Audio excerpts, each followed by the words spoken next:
Hi everybody, Dr. Ben Edwards here, bringing a little more truth and information to you today. Lots of good news again.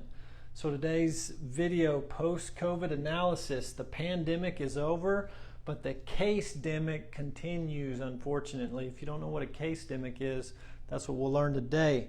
So last time I was with you, we brought Dr. Michael Levitt, a Nobel laureate from Stanford, and he predicted we'd be done in the United States August 25th. That was last month's video. So was he right? Here's the weekly deaths, and this ends 8/22. When we talked to you last, we were just seeing the downturn on the curve, and now you see we are back to baseline. So that's great news. Dr. Levitt appears to be correct. He was also correct in Sweden. So this is a lot of the European curves. We've already seen these: United Kingdom, Sweden, Italy, Ireland, all the similar curve. We're back to baseline, not in epidemic or pandemic. Here's all those Western Europe countries we showed you last time. Here's the northern United States we showed you last time, all very similar curves. So I'm not going to review all that again, but remember this second hump we thought was a second wave. But we forgot about Edgar Hope Simpson, the transmission of epidemic influenza, and you can translate this to coronaviruses too. There's this second hump if you're below the 35th parallel. So the southern states is what was responsible for that curve, and we talked about that again last time, but that curve's over now. We're down at the baseline, so that's great news. Here's hospital COVID admissions. So you can see the census coming down in hospital admissions for COVID-19. Here's ICU census, way down. I read an article on Sweden. They never even got above 60% ICU capacity in Sweden. So that's good news too. Unfortunately, what you're hearing on the news, which I don't recommend you watch, is tests are up, more positive cases, cases. So that's the case-demic. Testing is up, cases are up, but deaths are not up. And we talked about last time, the death rate is a fact. Everything else and anything else is an inference. That's Farr's law from way back in the 1800s. So inference leads to case-demic. That's what we're dealing with today, unfortunately, is a case-demic. And let me give you an example. And I've got to give Ivor Cummings some credit. These slides come from him. Thought this was awesome. So this is Spain. This is early on back in March when there were lots of cases and lots of deaths. But then the deaths went away. But now here we go. Lots of cases coming, but no corresponding deaths. That's a case-demic. Here's Belgium, same thing. Spring, we saw cases and deaths, and then the deaths went away, and now we're just seeing cases. That's a case-demic. Here's France, same thing, case-demic. Here is Netherlands, same thing. In the spring, cases and deaths, and now there's practically no deaths, but there's lots of cases. This is a case-demic. Have we seen this before? Yes, we have. This is back in 2008, swine flu, H1N1. Didn't get quite the press that COVID-19 has gotten, obviously, but there was cases and deaths initially. And then look here, Fauci released a new PCR test, this flu chip. Maybe some of y'all remember that. So everyone started getting a special H1N1 test. And what happened? Test went up. This was a summer testing freak out, they called it. No one was dying, but tons of positive cases. And then this quote-unquote second wave of freak out, nobody dies, but lots of cases. So we do have a history of this. And that's why we gotta always go back to Farr's law. The death rate, not the case rate. Any other inference is gonna lead you off track. So we sure probably shouldn't be making policy on shutting down the whole country based on anything but probably the death rate. This is Paul Rancourt. We've showed you before, 2014, 2015, 2016, all the way up to 19. We see spikes every year in influenza-like illnesses. Remember, only 15% of flu cases are actually influenza. The rest are all these other viruses, including coronaviruses. And people who are susceptible will die. So we see this every year. So the question is it any different? Now, I showed you this 2 months ago, July 1st. That's the halfway point for 2020. And I showed you total deaths. Well, now it's 2 months later, and I went back. So this is September 3rd, and I went back to see, because some of those death reports will lag by a few weeks or a month or two. So now we've given it 2 full months. And where did the death rate go from January through July? We're at 1,385,478. That was from September 3rd data. So lots of time for those June and July deaths to be reported now. And you can see we're still not at the 50% mark even though that's halfway through the year. We'll see what happens through the fall, but so far it's sure not this humongous, crazy, unheard of death rate. So, case-demic based off PCR, that's what we're dealing with right now. PCR testing, more cases, more cases. Should we be basing this case-demic off of PCR? Is PCR accurate? So let's talk a little bit. Here's an article back from June. The COVID-19 PCR tests are scientifically meaningless. Though the whole world relies on it, the science is clear. They are not fit for purpose. So let's talk about this a little bit. This is the guy that invented this PCR test. His name is Kary Mullis. Unfortunately passed away last year at the age of 74, but there is no doubt that the biochemists regarded the PCR as an inappropriate test to detect a viral infection. The reason is that the intended use of the PCR was, and still is, to apply it as a manufacturing technique, being able to replicate DNA sequences millions and billions of times, and not as a diagnostic tool to detect viruses. I wish Mullins was still around today and he could give his input here, but he made it clear it's not a great test or shouldn't be used to diagnose a viral infection. Let's look a little more at this PCR test.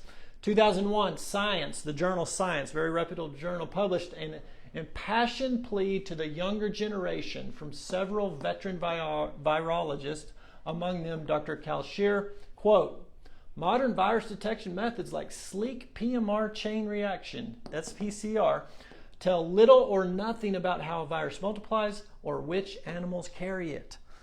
So what exactly is this PCR doing? It's a swab going through the nose, into the back of your nose, into the back of the sinus cavity here, and it's picking up particles of DNA, genetic material. So this can be bacteria, viruses, all kinds of different viruses, all kinds of genetic fragments, your human DNA.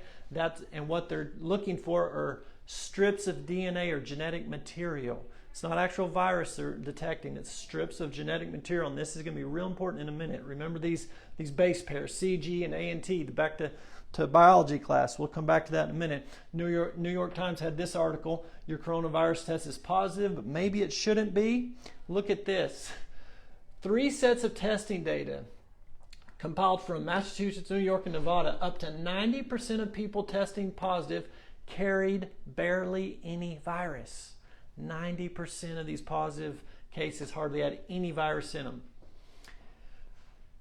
Most tests set the limit at 40. Let me explain real quick. So they get that genetic material. There's too little material to detect, so they have to amplify it. So they put it through a cycle. And just think of a Xerox copier. Mayor Pope and my dad sold Xerox copier machines way back in the day together. So a little connection there. But think of this Xerox copier just copying the DNA material. You've got to go through 40 cycles. That's what they're doing with this test. Some tests are doing 37, most are doing 40. And you are positive for the coronavirus if the test process required up to 40 cycles.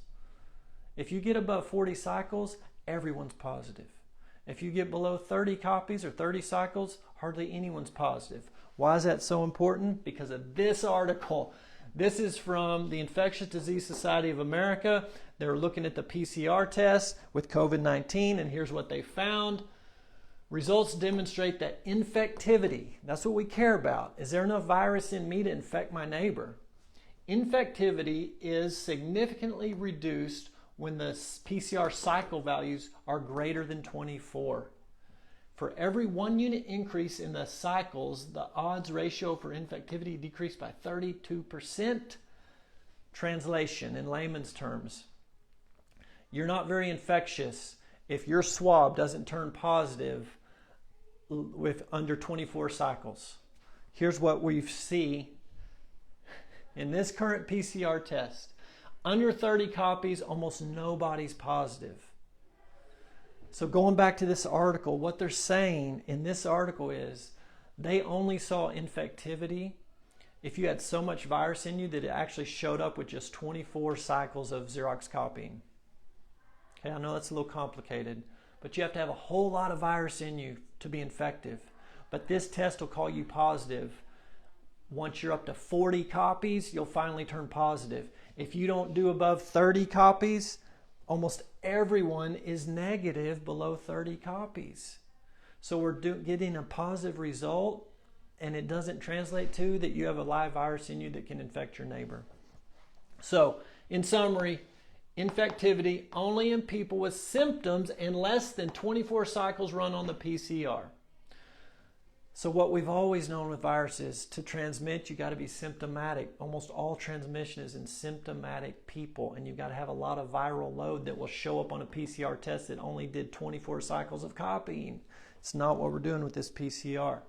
So that's why here's Ethical Skeptic on Twitter. He's a crazy stat freak guy and super smart, awesome, but way above my pay grade. He's talking about 48% of the positive tests today are false positives. Go check him out. And here's the real bombshell. I found this yesterday thanks to one of you Facebookers that sent me this. Thank you. This is Dr. Andrew Kaufman. Coronavirus PCR test primer sequence is found in all human DNA. Let me explain this real quick. So I said you put a swab in, you get all this genetic material, and we're looking for pieces of genetic material, these base pairs, right? So here from the Pasteur Institute, here are some of the different base pairs that are found in the COVID-19 PCR test. They're looking for these different CTGA sequences, okay? Lots of different ones, different strands of genetic material. Look at this highlighted one. CT, it's an 18 base pair, CT, CCC, TTT, GTT, GT, GTT, GT. Look at this, Homo sapien chromosome 8. This is from the Human Genome Project. The human gene, chromosome 8, look at what's on chromosome 8. The exact same sequence. I'll put them here. This is chromosome 8. It's the same thing as one of the sequences on the primer. Now, what does that mean? I don't know exactly, except that if you did 40 cycles on your PCR test to copy this human if you got human cells with chromosome 8 and you copied it 40 times and amplified it that much, your test would probably turn positive. All right, so this case demic is based off a PCR that I think at the minimum is a little bit questionable. And the guy who invented the PCR said don't use it. But we're basing all our policy off of it. And all you're hearing on the news every day is how many cases. When the death is done and the ICU is down and the hospital admissions are down, go back to Farr's law. The death rate is a fact. Anything else is an inference. Okay? This is 04 to 2019. We have death spikes every single year. What's this huge blue spike? The blue's testing. We had lots of H1N1 testing that year. But look, that was the lowest point on the death curve in the summer. So quit looking at tests. Tests don't matter, especially if it's a bad test. And remember, this whole thing, the reason I've even done Facebook Live videos and we've in this huge 6 months of chaos is because this guy, Neil Ferguson, predicted something that it was nowhere near. So we did all this because that model in the Imperial College of London said 2 million Americans are going to die if we don't do anything. Even if we do something, 1 million will die just from COVID. And we're at the most liberal estimates at 180,000. So we're nowhere near this. So time to totally reevaluate, especially in light of case demic. All right. So last thing, because I've been hearing this from people. Well, if I'm asymptomatic, I could give it to my whoever, my neighbor, my coworker, the guy walking down the street, or the guy walking down the aisle at the grocery store. Is this true? Here's a study from 2 weeks ago. Asymptomatic coronavirus transmission, very weak. This is Annals of Internal Medicine, August 13th. They looked at 3,410 close contacts. This is in Wuhan, in China, in the middle of the outbreak. Over 3,000 close contacts of these 391 index cases. Conclusion, asymptomatic transmission was rare. Transmission was almost always in the household contacts and always from people who were very symptomatic. Here's another test. This is University of Gainesville. Symptomatic people, 28 times greater rates of transmission than asymptomatic. Here's another one. This is Respiratory Medicine, August 2020, 45 contacts of asymptomatic.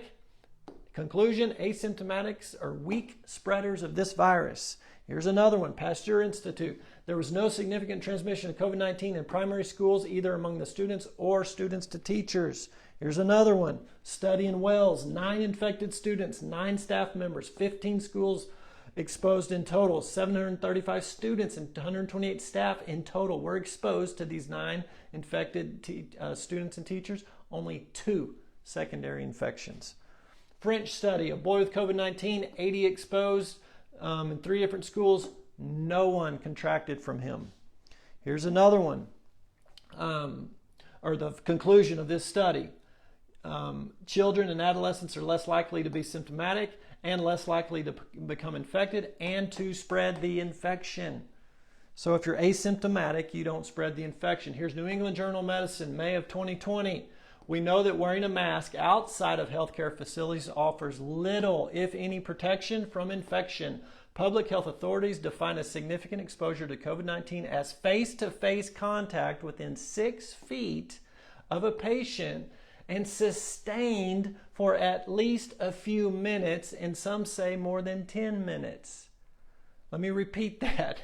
Face-to-face contact within 6 feet for many minutes, not walking by someone in the grocery store, down the sidewalk, or anywhere else. And they have to be symptomatic, and you have to be sitting there having lots of conversation. The chance of catching COVID-19 from passing interaction in a public space is therefore minimal. In many cases, the desire for widespread masking is a reflexive reaction to anxiety over the pandemic. New England Journal of Medicine, May of 2020. Now, the editors came back and made them take that down. These doctors who published this, they took it down and said, never mind. Well, I haven't seen any evidence, any published data to refute what they're saying here.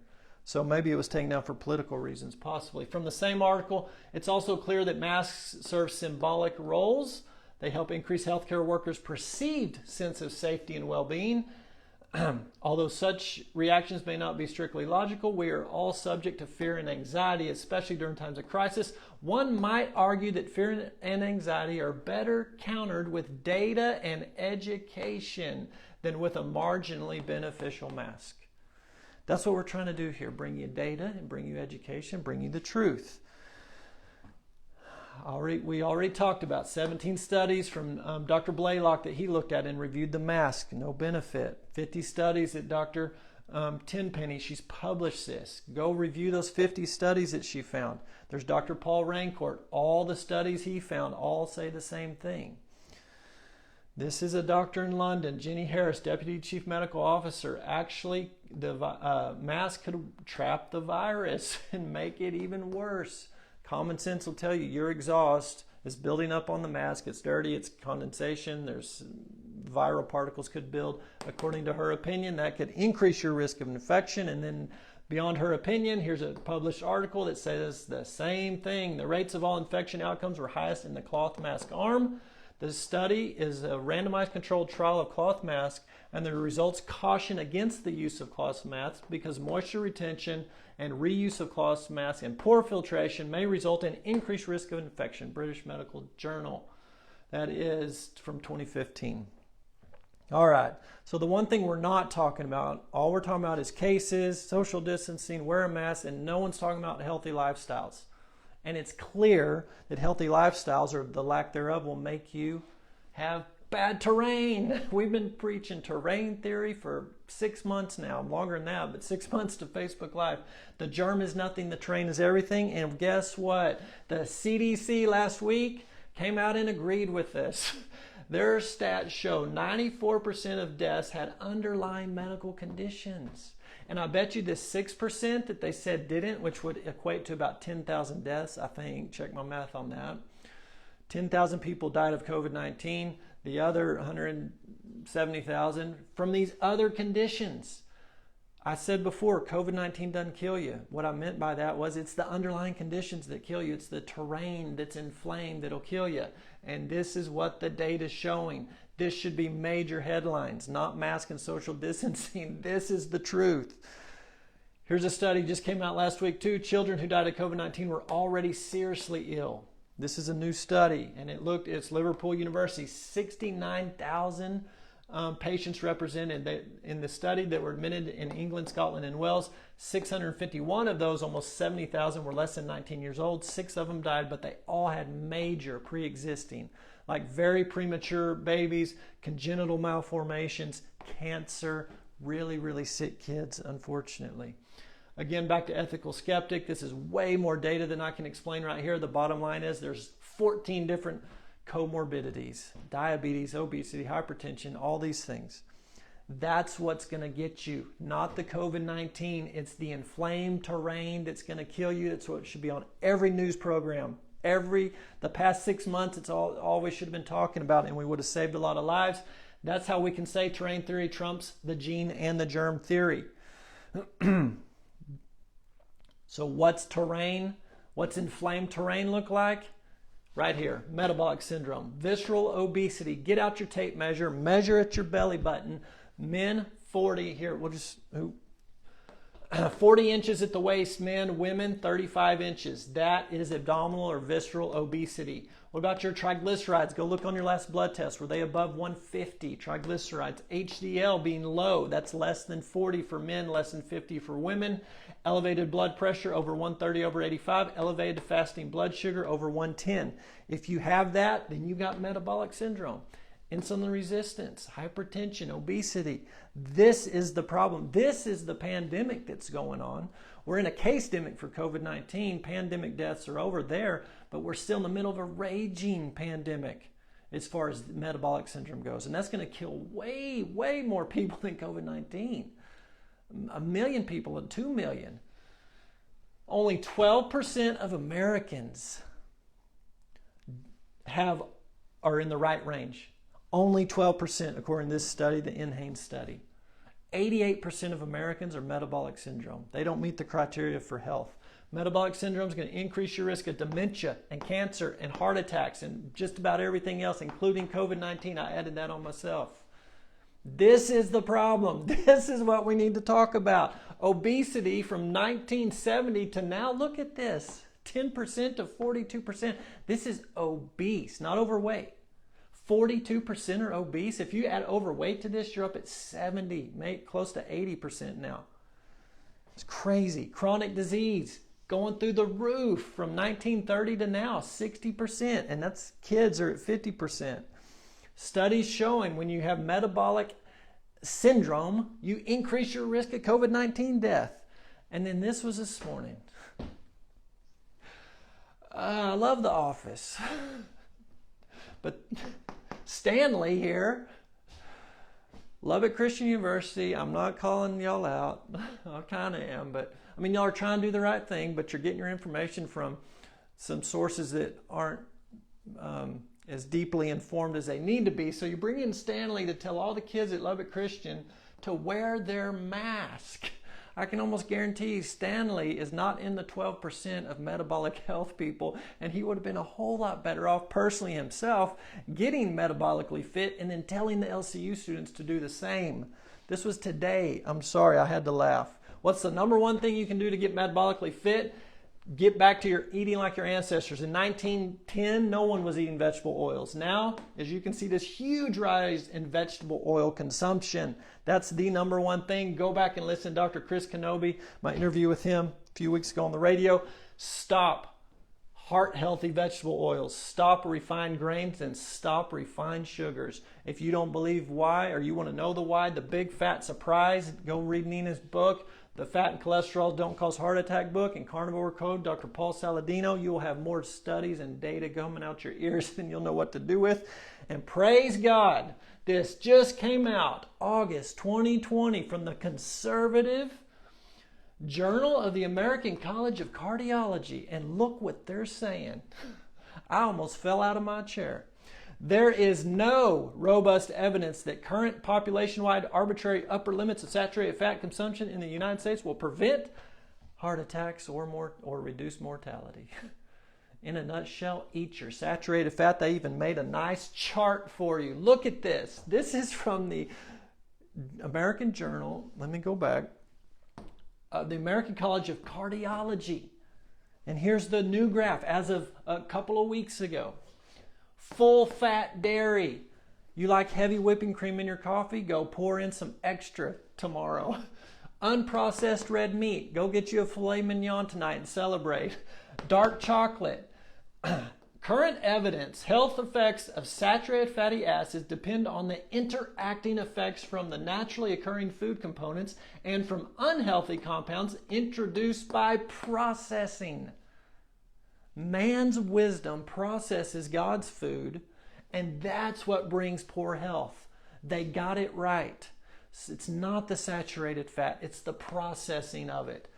So go enjoy your steak tonight, everybody. If you want to know more truth, veritaswellness.health. We have a class every week on Zoom. You can talk to a navigator and they will teach you all this truth, and you can go be a 12%er. Get in that category of metabolic health. A little more good news we're going to end on. There is good people. There is truth seekers. There are people trying to do the right thing out there. There's 1,000 German doctors speaking out and getting on this panel, and this panel is going to investigate what in the world went wrong with this COVID thing. How could the death rate be so small but the whole world shut down? So 1,000 doctors are going independent because Parliament over there in Germany won't investigate this. Here's Children's Health Defense Fund. Robert F. Kennedy Jr. Go support his site. He does amazing work. He was in Berlin with 1 million protesters last weekend. Lawsuits are starting to be filed now. There's a big lawsuit down in Australia for this shutdown. There's restaurants in New York, a $2 billion lawsuit being filed up in New York City by all the restaurant guys. Sheriff Mack is teaching sheriffs. This is the Constitutional Sheriffs and Peace Officers Association. He's already taught 40 different sheriffs in California how to uphold and protect the Constitution locally. Get your local sheriff to check out this Constitutional Sheriffs and Peace Officers Association, Sheriff Richard Mack, doing good stuff. Here's a study yesterday. Vitamin D nullifies ICU. This is one thing that you should naturally have from sunshine and eating quality meats. 76 patients with COVID-19 and pneumonia. 50 of them got high-dose vitamin D. 26 got a placebo. 1 out of the 50 ended up in the ICU, where 13 out of these 26, or 50%, ended up in the ICU. That's just one nutrient, guys.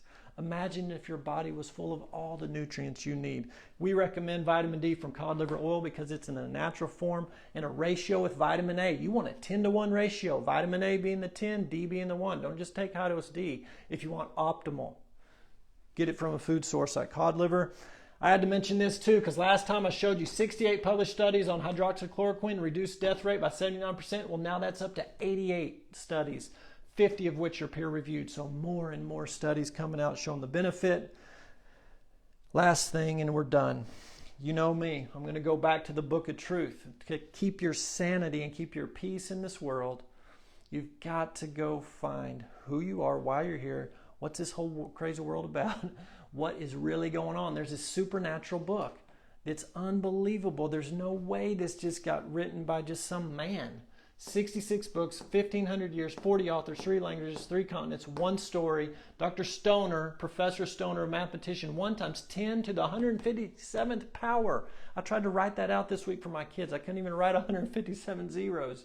It's to infinity is what I told them. There's no way this isn't a supernatural book. And here's a verse from this supernatural book. This is 2 Thessalonians 2, 9 through 12. The coming of the lawless one is based on Satan's working with all kinds of false miracles, signs, and wonders, and with every unrighteous deception among those who are perishing. They perish because they did not accept the love of the truth in order to be saved. For this reason, God sends them a strong delusion. When I read that, I just thought, wow, are we not in it right now? God sends them a strong delusion so that they will believe what is false, so that all will be condemned, those who do not believe the truth but enjoyed unrighteousness. The truth is suppressed in unrighteousness, it talks about in Romans. So, find your peace in the Book of Truth. Find your comfort in the Book of Truth, not in, just recognize these deceptions. They're lies from the enemy. They're deceptions. And be a pillar of truth. Be the salt and light. Be a beacon of hope. Love your neighbor as yourself, but love them and speak the truth in love to them. But guys, don't get in these fights. If they don't have ears to hear, if they don't love the truth, They will be deceived. That's what this just said. If they don't love the truth, God's sending a great delusion and deception, and they are not going to believe the truth. So this message is for those who have ears to hear, who understand there is the book of truth. So be at peace. God's still sovereign. None of this is knocking him off his throne. It doesn't matter on the, I'm not going to say it doesn't matter on the election. God already knows. Regardless of how the election goes, God's sovereign. Nothing's going to knock him off the throne. We know what the end of the book says. So we win. Be at peace, guys. Love y'all. See you next time.